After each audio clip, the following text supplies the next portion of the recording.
अब सही है ना? देखो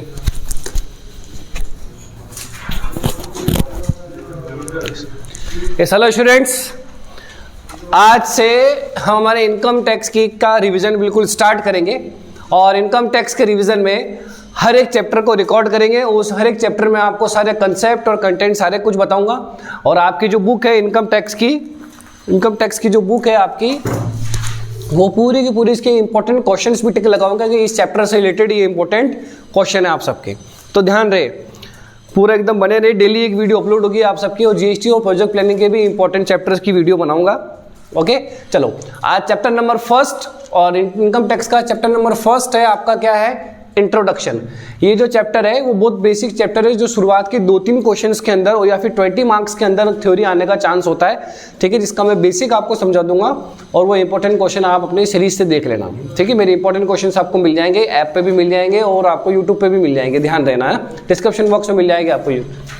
चलो देखो, अब इंट्रोडक्शन में सबसे पहले क्या लिखा हुआ है यहाँ पर? टैक्स। टैक्स में टैक्स कितने प्रकार के होते हैं भाई? टू टाइप्स के टैक्स होते हैं। पहला क्या नाम है? डायरेक्ट टैक्स और सेकंड इनडायरेक्ट टैक्स। तो डायरेक्ट टैक्स में 2 बातें आती है, इनकम टैक्स और टैक्स डिडक्टेड एट सोर्स यानी टीडीएस। और इनडायरेक्ट टैक्स में 2 बातें आती है, गुड्स एंड सर्विस टैक्स और क्या आता है? Custom duty. तो हम अभी जो पढ़ रहे हैं, वो क्या पढ़ रहे हैं? इनकम टैक्स यानी डायरेक्ट टैक्स का पार्ट पढ़ रहे हैं। और इनडायरेक्ट टैक्स टैक्सेशन है आपकी सेकंड बुक है, जिसमें जीएसटी और कस्टम ड्यूटी आएगा। बट अभी हम क्या पढ़ेंगे भाई? Income tax. अब इनकम, पहला पॉइंट है इंट्रोडक्शन का। सेकंड, अब देखो आपको पता होना चाहिए बेसिक लैंग्वेज होती है इनकम टैक्स, यानी जो भी इनकम आप अर्न करते हो, रिसीव करते हो, उसके ऊपर क्या होता है कि भी गवर्नमेंट एक टैक्स चार्ज करती है। गवर्नमेंट क्या करती है? टैक्स चार्ज करती है। लेकिन मैं एक पॉइंट पहले ही क्लियर कर देता हूं आपको कि कंट्री के अंदर, इंडियन कंट्री के अंदर एग्रीकल्चर इनकम फुल्ली क्या होती है? एग्जेम्प्ट। इसके ऊपर किसी भी प्रकार का कोई भी टैक्स चार्ज नहीं होता। ठीक है, लेकिन वो इंडियन एग्रीकल्चर लैंड पे होनी चाहिए। आप ऐसे जापान में हो या फिर बांग्लादेश या फिर अफगानिस्तान, अगर यहाँ रहकर आप क्या करते हो, यहाँ रहकर आप एग्रीकल्चर करते हो, तो वो उसके ऊपर अर्न की हुई इनकम अगर आप इंडिया में लेके आते हो तो उसके ऊपर इंडियन गवर्नमेंट टैक्स चार्ज करेगी, क्योंकि वो इंडियन एग्रीकल्चर लैंड में, भारतीय कृषि भूमि पे नहीं हुआ। वो कहाँ हुआ है? अलग जगह हुआ है। ठीक है, तो एग्रीकल्चर इनकम एग्जेम्प्ट क्या है? In India. लेकिन क्या होता है, कुछ पार्टली एग्जेम्प्ट होते हैं कि कंपनी के को, जैसे एग्रीकल्चर इनकम है, तो कुछ ऐसे बिजनेस होते हैं एग्रीकल्चर से रिलेटेड, ठीक है, तो जिसका लोग क्या उठाने लग जाते हैं, फायदा उठाने लग जाते हैं और जिसमें आपकी इनकम बहुत अनगिनत इनकम है। आपकी इनकम क्या है? बहुत ज्यादा अनगिनत है। तो सरकार क्या करती है? आपको रोक लेती है पार्टली एग्जेम्प्ट करके कि भाई कि आप एग्रीकल्चर इनकम एग्जेम्प्ट का फायदा मत उठाओ, इतना भी फायदा मत उठाओ आप। तो कौन 3 ऐसे बिजनेस हैं? क्या है? 3 ऐसे बिजनेस है जिसके ऊपर इंडियन गवर्नमेंट क्या करती है? किसी भी प्रकार का फुल्ली एग्जेम्पशन नहीं डालती, कुछ परसेंट के ऊपर तो क्या लगाती है? टैक्स लगाती है।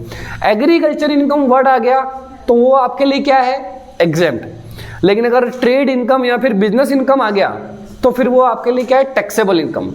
कौन सी है? तो देखो, इनकम फ्रॉम रबर प्रोडक्शन। अगर रबर का प्रोडक्शन करते हो, किसका प्रोडक्शन करते हो? अब आप देख लो देश में रबर कितना यूज आता है। कोई भी गाड़ी दुनिया की बिना रबर के नहीं चल सकती। हर एक चीज में रबर की जरूरत होती है। तो सोचो उसका प्रोडक्शन, वो अब होता तो एग्रीकल्चर से ही है सारा। किससे होता है? अब एग्रीकल्चर से ही है। तो क्या इंडियन गवर्नमेंट ने क्या किया कि 65% इंडियन गवर्नमेंट उसको क्या मान लेगी? Agriculture income. जैसे 100 रुपए की इनकम होती है तो 100 रुपए की इनकम में 65% के ऊपर तो सरकार कोई भी टैक्स नहीं लगाएगी 65 रुपीज के ऊपर। लेकिन जो रिमेनिंग है 35% वो उसको क्या मानेगी? Trade income. ट्रेड मतलब होता है व्यापार, बिजनेस इनकम। उसके ऊपर इंडियन गवर्नमेंट क्या लगाएगी? टैक्स लगाएगी। और अगर income from coffee production, coffee का यूज आप सिर्फ यही सोचते हो कि पीने के लिए होता है। कॉफी का यूज बहुत जगह होता है, समझ आ गई बात? बहुत जगह होता है कॉफी का यूज। तो 75% क्या है? एग्रीकल्चर इनकम और 25% क्या है? Trade income. इसका मतलब 75% तक तो एग्जम्पशन है, किसी प्रकार का कोई टैक्स चार्ज नहीं होगा। लेकिन अगर 25% है तो वो क्या है? आपके लिए टैक्सेबल है। इनकम फ्रॉम क्या है? टी। आई बात समझ में? दुनिया में सबसे ज्यादा बिकने वाली क्या है? टी, बहुत ज्यादा।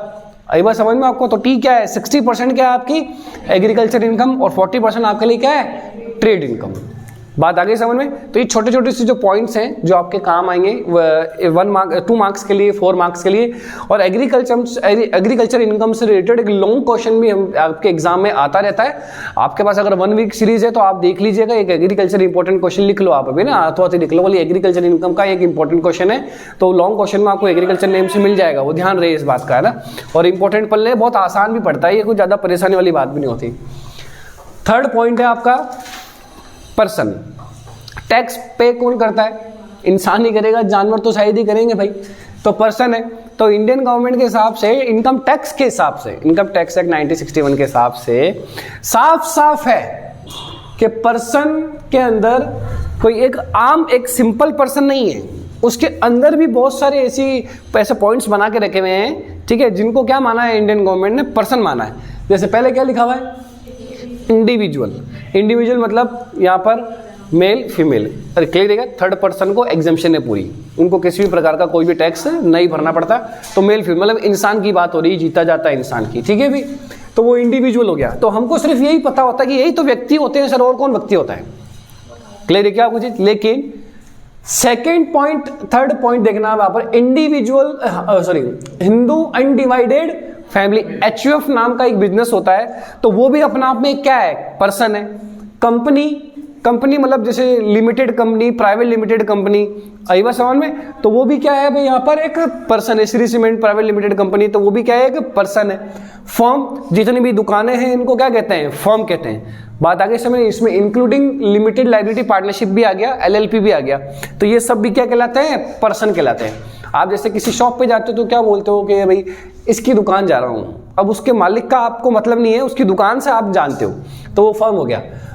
Association of person of body of क्या है? इंडिविजुअल। कोई क्लब हो गया, कोई संगठन हो गया, ठीक है, ऑर्गेनाइजेशन हो गई, तो वो इसके अंदर आ जाते हैं। लोकल अथॉरिटी जो गवर्नमेंट की होती है, ठीक है, नगर पालिका, नगर परिषद, ये हो गए। आर्टिफिशियल ज्यूरिडिकल पर्सन, आपकी जो यूनिवर्सिटीज होती है, क्या होती है आपकी? यूनिवर्सिटीज होती है। तो टोटल बताओ कितने नंबर ऑफ पर्सन होते हैं? 7। ये क्वेश्चन आने का होता है हमेशा। तो पहला क्या है आपके लिए? इंडिविजुअल। दूसरा आपके लिए क्या है? HUF। तीसरा कंपनी। चौथा फर्म, ठीक है। फिर AOP BOI, इन शॉर्ट बोलते हैं इसको, AOP और क्या है? BOI। तो AOP BOI, और फिर उसके बाद होता है आपका लोकल अथॉरिटी, छठा। और फिर सातवां क्या है? Artificial juridical person, AJP। अरे समझ आ गई बात आपको? फिर नेक्स्ट फोर्थ पॉइंट क्या लिखा हुआ है? SSC। SSC को क्या कहते हैं भाई? यहाँ पर SSC को कहते हैं, हिंदी में तो कहते हैं करदाता। क्या कहते हैं? जो टैक्स पे होता है, जो टैक्स पे करता है। तो पर्सन क्या करता है? इनकम अर्न करता है। आज मैं इनकम अर्न करता हूं, आप सब इनकम अर्न करते हो, तो इनकम अर्न करना है तो वो तो नॉर्मल पर्सन है। लेकिन हम में से हम 10 जने बैठे हैं, 10 में से अगर 5 जने टैक्स पे कर रहे हैं, तो फिर वो पर्सन से किस में कन्वर्ट हो गए? SSC में कन्वर्ट हो गए। मतलब अब उनको सरकार पहले तो पर्सन मानी, और फिर पर्सन से उनको क्या मानी? SSC में लेके गई। क्यों लेके गई भाई? हाथ पकड़ के SSC में लेके गई। क्यों? क्योंकि वो अब टैक्स पे हो गए, क्योंकि वो इनकी एग्जामिनेशन जो लिमिट होती है 2.5 लाख और 5 लाख से क्या कर दिए? वो क्रॉस कर दिए। समझ आ गई बात आपको? तो SSC हो गया।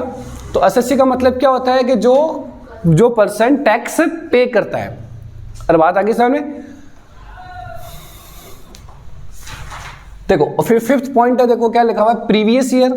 और 6th पॉइंट क्या लिखा हुआ है? Assessment year. चलो देखो, अभी करंट फाइनेंशियल ईयर क्या चल रहा है?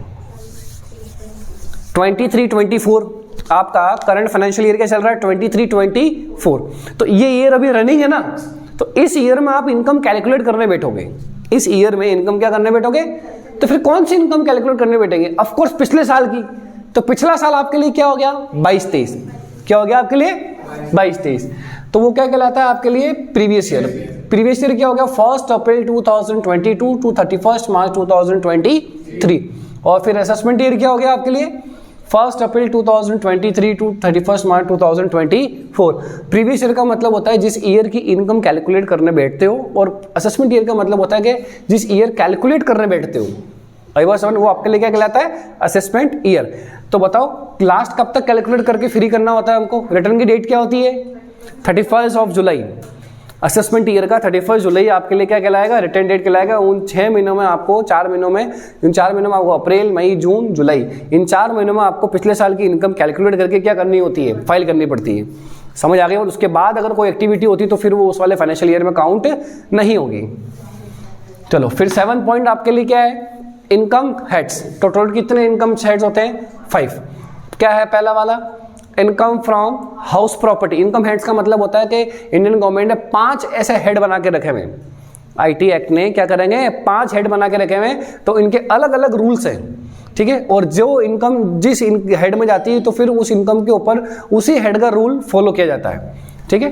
पहला इनकम फ्रॉम क्या है, हाउस प्रॉपर्टी। इसके अंदर कौन सी इनकम आती है, रेंटल इनकम आती है। कौन सी इनकम आती है, रेंटल इनकम का मतलब क्या होता है कि जो भी रेंट आता है आपके पास, जो भी क्या आता है, रेंट आता है। एक एग्जांपल लेते हैं, छोटे एग्जांपल देता जाता हूँ। इनकम फ्रॉम हाउस प्रॉपर्टी, जैसे भाई हम कोई भी बिल्डिंग है, कोई भी दुकान है, कोई भी घर है, हम उनको क्या दे देते हैं, रेंट पे देते हैं। अरे बात आ गई तो उनका कहलाता है इनकम फ्रॉम हाउस प्रॉपर्टी। वो इनकम फ्रॉम हाउस प्रॉपर्टी कहलाएगी जो उस बिल्डिंग का मालिक है या उस घर का मालिक है। लेकिन इसमें एक चीज जो रह जाती है, सर शादी में वो गार्डन भी तो क्या किए जाते हैं, रेंट पे ही तो होते हैं, वो खरीद थोड़ी लेते हैं, लेकिन वो उनका बिजनेस है, वो उनका क्या है, तो वो चीज कहाँ चली जाएगी, वो इनकम कहाँ चली जाएगी, income from business and profession में चली जाएगी। अरे कुछ समझ में आ रही क्या ऊपर, इनकम प्रोफेशन बिजनेस में चली जाएगी। फिर अगला क्या है, इनकम फ्रॉम सैलरी। एक नॉर्मल पर्सन है जो क्या करता है, सैलरी अर्न करता है, चाहे गवर्नमेंट एम्प्लॉय हो चाहे नॉन गवर्नमेंट एम्प्लॉय हो, डजंट मैटर। फिर income from business and profession, तो समझिए कि बिजनेस मतलब कोई भी गुड्स का बिजनेस करता हो, प्रोफेशन मतलब लाइक आई एम टीचर, ठीक है, लॉयर, क्लियर है क्या आपको, डॉक्टर्स, इंजीनियर्स, तो ये क्या है, प्रोफेशन में आ गए सारे के सारे। अगला क्या है, income from capital gain. Income from capital gain, अब इसमें वो इनकम अर्न करने वाले आते हैं जो क्या करते हैं, प्रॉपर्टी डीलर होते हैं। क्या होते हैं, प्रॉपर्टी डीलर होते हैं, या फिर शेयर्स के डीलर होते हैं, और या फिर वो ज्वेलरीज के डीलर होते हैं। कई ऐसे जो मतलब लॉन्ग टर्म चीज़ों को क्या करते हैं, बेचते हैं, बेच के फिर क्या करते हैं, पैसा कमाते हैं। 10 लाख में खरीदा, 15 लाख में बेच दिया, तो 5 लाख का क्या हो गया, प्रॉफिट अर्न हो गया। तो फिर वो आपके लिए क्या कहलाता है, इनकम फ्रॉम कैपिटल गेन। और फिर 5th पॉइंट क्या है आपका, इनकम फ्रॉम अदर सोर्सेस। अब इनकम फ्रॉम अदर सोर्सेस का मतलब यहां पर क्या हो गया कि अब जो इन चारों हेड में नहीं आते वो कहां चले जाते हैं, इनकम फ्रॉम अदर सोर्स। मतलब है कि 2 बड़े सोर्स बिजनेस कर रहे हैं आपस में, उसके बीच में से अगर आपको थोड़ा कुछ मिल जाता है, लाइक कमीशन, लाइक इंटरेस्ट, और बात आगे सब ब्रोकरेज, क्लियर है क्या आपको चीज, और डिविडेंड, ये सारी चीजें आपके लिए क्या कहलाती है, इनकम फ्रॉम अदर सोर्सेस। आपने अदर सोर्सेस से क्या किया, अर्न किया। समझ आ गई बात आपको। चलो देखो नेक्स्ट है, क्या लिखा हुआ है, 8 पॉइंट, एक छोटे छोटे पॉइंट भी डाल रखे मैंने, डिवर्जन ऑफ इनकम। क्या लिख रखा है, डिवर्जन ऑफ इनकम। इसका बहुत एक सिंपल सा मतलब होता है कि एक इसको ट्रांसफर इनकम भी बोल सकते हो। क्या बोल सकते हो, ट्रांसफर इनकम। जैसे सीधी सी बात है कि अगर आप जैसे दुबई में अगर अपने फैमिली मेंबर को रहता है, वहां से वो इनकम अर्न करते हैं और कहाँ भेजते हैं, इंडिया में भेजते। तो ये कमाया किसने, मुझे ये पहले बताओ। उस पर्सन ने कमाया, उसने उसके अपने बेटे को भेजा, ठीक है, और बेटे ने घर पे क्या किया, खर्च किया। तो अर्न किसने किया, उन्होंने किया। तो असस्य हमारे लिए वो बेटा नहीं है, असस्य हमारे लिए कौन है, जिन्होंने क्या किया, अर्न किया। वो तो सिर्फ इनकम उसके पास क्या है, आई है। तो आप ऐसा भी मत समझ लो कि जिसके पास जेब में इनकम आएगी उसके ऊपर सरकार क्या लगाएगी, टैक्स लगाएगी। नहीं नहीं, उसके ऊपर नहीं लगाएगी। तो वो जिसको कहते हैं डिवर्जन इनकम, ऐसी इनकम जो ट्रांसफर इनकम है। क्या है, जो दी है हमने सिर्फ एक दूसरे को लेने के लिए। अब जैसे मैंने, जैसे भाई मुझे किसी को पेमेंट करना है तो मैंने पेमेंट किया, अयबा सवाल, मैंने पेमेंट किया तो मैंने किसी के हाथ भिजवा दिया, तो क्या मैंने किसी को दिया तो उसके लिए वो इनकम हो गई क्या? अरे वो तो किसी को देने गया है। तो जो मिड पर्सन है तो उसको आप इनकम नहीं मानोगे। जो ऐसी इनकम को नहीं माना जाता उनको क्या कहते हैं, डिवर्जन ऑफ इनकम। अरे बात आगे समझ में आपको। अगला क्या है, gross total income. Gross total income का मतलब क्या होता है, जीटीआई हो गया आपके लिए। इस ग्रॉस टोटल इनकम का मतलब होता है कि इन पांचों हेड से जितनी भी इनकम आपने अर्न की, एक ऐसा बंदा है जो पांचों हेड से भी क्या कर सकता है, इनकम अर्न कर सकता है। जरूरी नहीं है कोई सैलरी तो सैलरी पर्सन ही होता है, कोई दुकान तो दुकान ही होती है। लेकिन जो जो इनकम से उन्होंने अर्न की, तो सारी इनकम को क्या कर दोगे, आपस में जोड़ दोगे तो क्या बन जाएगा, ग्रॉस टोटल इनकम। और उन्हीं इनकम में से अगर आपने क्या कर दिया, डिडक्शंस माइनस कर दी, क्या माइनस कर दी, डिडक्शंस माइनस कर दी, तो फिर वो क्या बन जाएगा, टोटल इनकम बन जाएगा। ये बात समझ। टोटल इनकम मतलब, अब टोटल इनकम का मतलब होता है कि वो इनकम जिसके ऊपर सरकार टैक्स लगाने बैठ जाती है, क्योंकि ये वो इनकम है जो आपको क्या करनी है, अपने जेब में डालनी है। वो ले जा रहे हो तो फिर इनकम टैक्स धर लेंगे आपको कि भैया लो, अब आपकी इनकम है ना, फाइनल इनकम है, जिसमें आपको किसी को लेना ना देना, कुछ भी नहीं करना। समझ आ गई बातों को।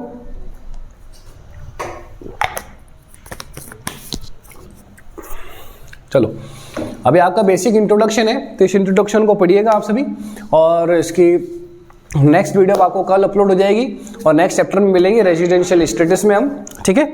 और आपके चैप्टर का नाम है आपके इनकम टैक्स की बुक में देखो रेजिडेंस एंड टैक्स लायबिलिटी लिखा हुआ है, चैप्टर नंबर 2, जिसकी फुल ऑन रिकॉर्डिंग करेंगे। और जो फर्स्ट टाइम इस वीडियो को देख रहा है तो आपको बता दें कि ऐप पर पूरी फाइनल ईयर रिकॉर्डेड है, जितने 100 क्लासेस प्ले स्टोर पे जाओ आप सभी, तो ऐप पर पूरी क्लासेस क्या है आपकी रिकॉर्डेड मिल जाएगी, नॉमिनल प्राइस में रख रखी मैंने। कंप्लीट चैप्टर्स, कंप्लीट रिकॉर्डिंग जो रेगुलर क्लास चलती है वो पूरी की पूरी रिकॉर्डेड, अभी भी आपके पास समय है, देख सकते हो, और गाइडेंस चाहिए तो मुझसे पूछ सकते हो, ठीक है। चलो all the best for exam.